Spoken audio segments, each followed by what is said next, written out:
SMX medical update time. We bring on Dr. Joe McGinley.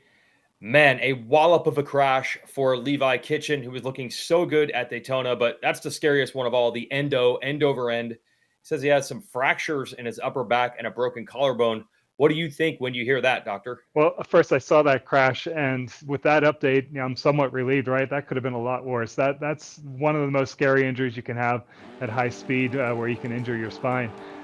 So with those type of injuries, again, we don't have a lot of information on the specifics of his injury.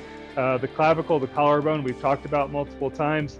That's not as big of an issue. It's going to be more those spine fractures, where they're located. Believe it or not, sometimes you can have small chip fractures of your spine that are not really too problematic.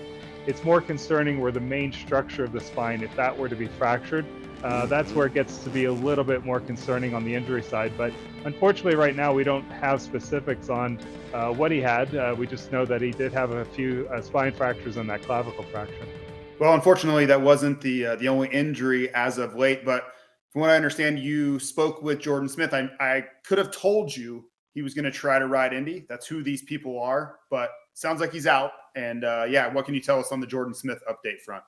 Yeah, really bummed about that. I talked to Jordan. He really wanted to be out there for Indy. He's feeling really good. That's the great thing. Those rib fractures are a little bit sore, but he's doing well. But as he mentioned, he had some internal injuries to his spleen.